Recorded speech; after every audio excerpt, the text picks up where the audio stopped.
mais encore davantage par l'action d'exercer sur la vie en société et l'oxygène vital que libère pour la survie de l'humanité.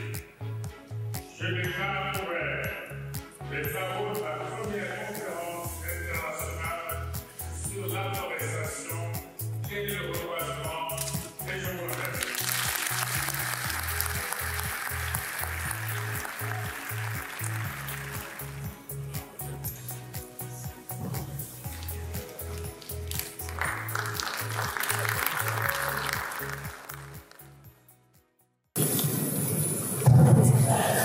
Merci beaucoup à Madame Cécile Neguet, la Banque africaine de développement.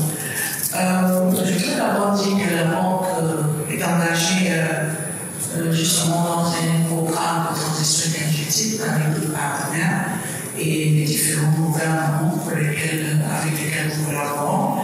Au niveau du Gabon, il y avait une étude qui avait été réalisée il y a quelques années, justement une étude de faisabilité pour voir comment on peut valoriser les déchets de bois. Comme vous le savez certainement, les compagnies forestières sont très affectées par la question énergétique, notamment l'utilisation du gasoil. Il y a aussi la question des déchets, comment valoriser les déchets. Pour ceux qui sont familiers au secteur forestier, dans les concessions forestières, on brûle à longueur d'année les déchets de bois qui sont des usines. Et ça un impact sur l'environnement parce que c'est une émission de CO2 à longueur d'année. Je pense que la Banque est engagée dans le processus. Avec cette étude, nous avons certainement de voir comment appuyer les concessions forestières pour pouvoir valoriser, soit en PV, soit en énergie, pour diminuer le coût de l'électricité pour les sociétés. Maintenant, pour ce qui concerne la représentation, j'ai beaucoup apprécié, merci beaucoup, je connais très bien encore. Je voulais savoir par rapport à 2000 tonnes par an, si on a une unité concernée dans une zone rurale, ça peut alimenter le nombre au niveau de la population, quel type de... Comment concrètement on peut évaluer les populations qui peuvent être affectées par cette activité, bien par ce projet? Est-ce que vous avez des cas de privés qui auraient sollicité votre soutien, votre appui technique et pour alimenter justement des zones rurales en électricité? Donc, c'était une de mes préoccupations. L'autre préoccupation, je voulais compléter la réponse de la collègue Raz, notre forestière, pour dire qu'au niveau du Gabon, il y a le fonds social pour le secteur forestier, c'est 800 francs CFA à mètre cube. C'est-à-dire que lorsque un exploitant intervient dans une zone forestière, les populations bénéficient de 800 francs à mètre cube de bois exploité. Et cet argent est géré directement par les communautés elles-mêmes. C'est la chose de la merci.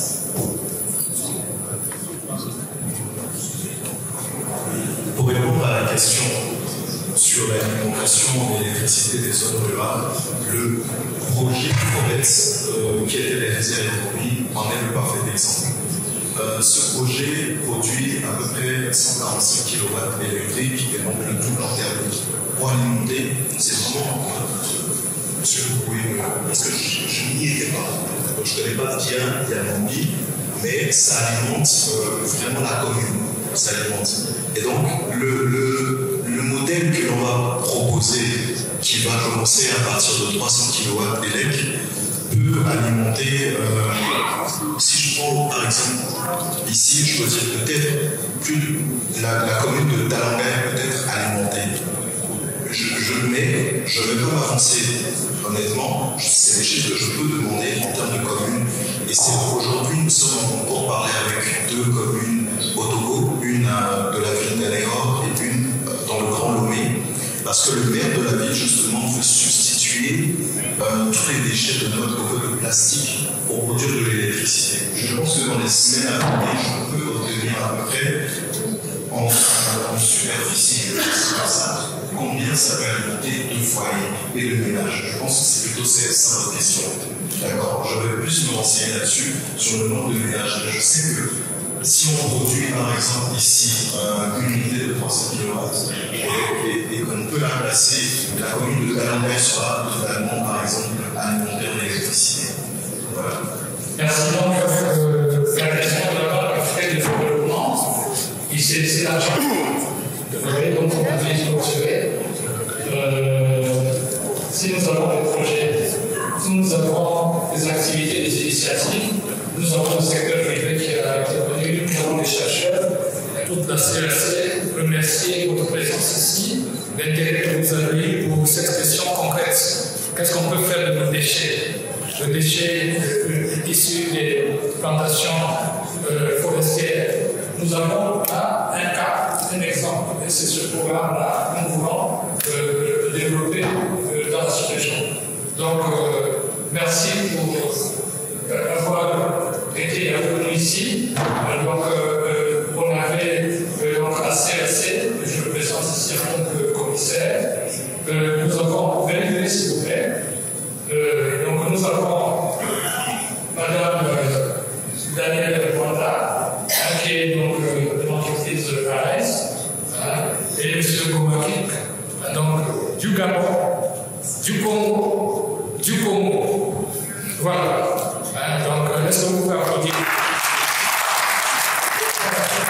Donc, vous avez des contacts. Si vous pensez que les solutions proposées peuvent répondre aux attentes, vous avez donc le temps de travailler avec ces entreprises et travailler avec la CRC. Merci beaucoup et bonne continuation.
ne sera plus uniquement une ressource pour son voix, mais encore davantage par l'action d'exercer sur la vie en société et l'oxygène vital que libère pour la survie de l'humanité. Je déclare ouvert les travaux de la première conférence internationale sur l'afforestation et le reboisement, et je vous remercie.